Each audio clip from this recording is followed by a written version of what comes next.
here's 12 Sports. Well, as they say, the two best words in sports are Game 7, and we only had one today. The Celtics and 76ers fighting for a spot in the Eastern Conference Finals with their seasons on the line. Which of these two superstars, Joel Embiid or Jason Tatum, will be the hero on the day? One of them's got to be if they want to win this game. First quarter belonged to Philadelphia. PJ Tucker takes the inbounds pass for 3 of his 11 points. That puts the Sixers up 9. Second quarter, Celtics get back in it. Jaylen Brown, the steal, takes it back for 2. Brown had 25 points for the C's. Final minute of the opening half, tied at 52. Jason Tatum from beyond the arc. He had 25 first half points, sees up 3 at the break.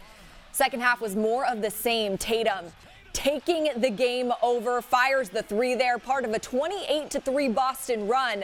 And it was all but over after that. But Tatum was not done. He put up 51 points.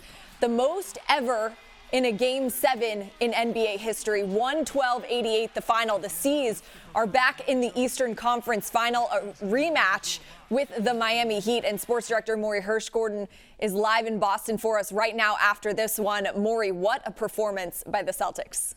All right, good stuff, Maury. Bryant Lacrosse is back in the NCAA tournament for the 6th time in program history after capturing its first America East Conference title.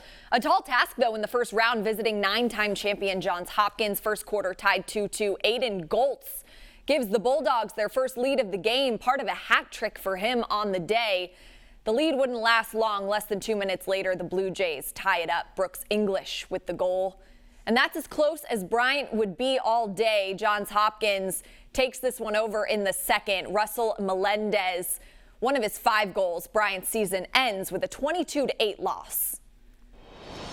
Yankees looking to clinch this 4-game set against the Rays. Third inning, Yanks down 3-2. Anthony Rizzo powers a 2-run shot. His 9th homer of the season. That gives the Yanks a 1-run lead. 5th inning now tied at 4. Taylor Walls takes Albert Abreu deep. That's a grand slam. The Rays hang on to win 8-7, splitting the series. Red Sox look to avoid a sweep by the NL worst Cardinals since reaching the 400 save milestone Wednesday. Kenley Jansen has blown back-to-back save opportunities.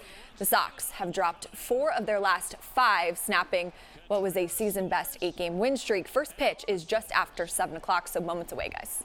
Alrighty, thanks so much. And how's the weather look right now? Kim, Shannon, you're right. It does sound strange that Bill Belichick will not be the coach of the New England Patriots anymore. Obviously, things don't last forever.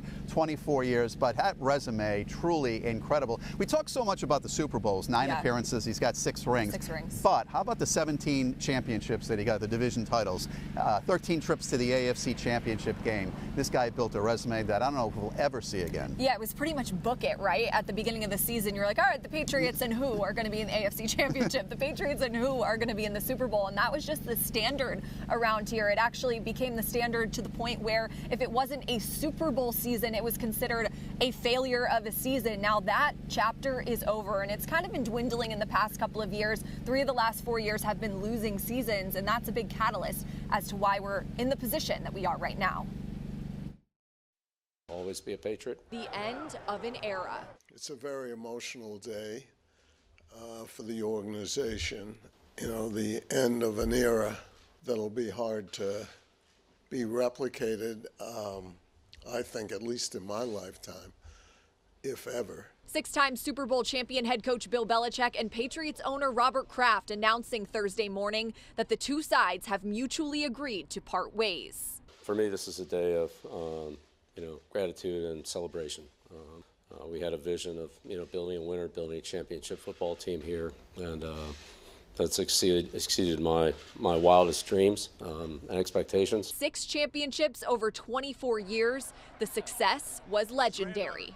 Coach Belichick will forever be celebrated as a legendary sports icon here in New England, and I believe go in as a Pro Football Hall of Famer on the first ballot. Why? Because he is the greatest coach of all times. A difficult decision brought on by the 3 losing seasons in the last 4 post-Tom Brady. You know, this is a results business, and certain things in life, it's instinctual. What's gone on here the last 3-4 years isn't what we want. So we have a responsibility to do what we can to fix it to the best of our ability.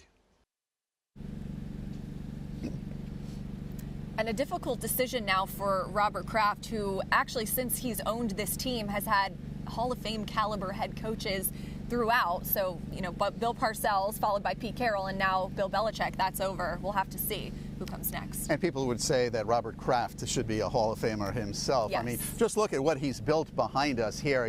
Fans came here every week for a good time, but they expected to win every single week, and he put a great product out here. Fans know what Bill Belichick meant to the team, and they talked about it today. Let's go to 12 News reporter Alex Torres-Perez for that angle of the story.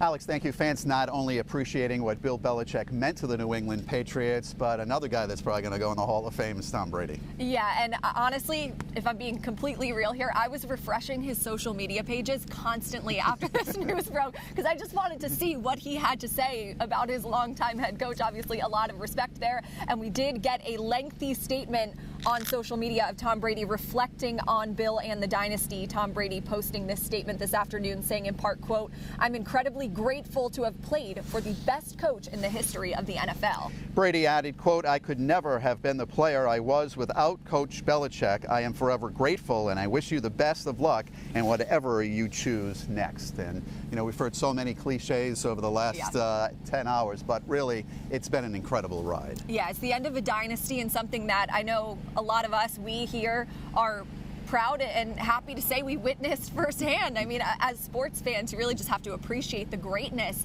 that was in this building, in this area for so long. And we'll have more coming up in sports. For now, she's Taylor Begley. I'm Mike Montecalvo. Shannon and Kim, back to you. Thanks, guys. We were certainly spoiled, and we loved every minute of it.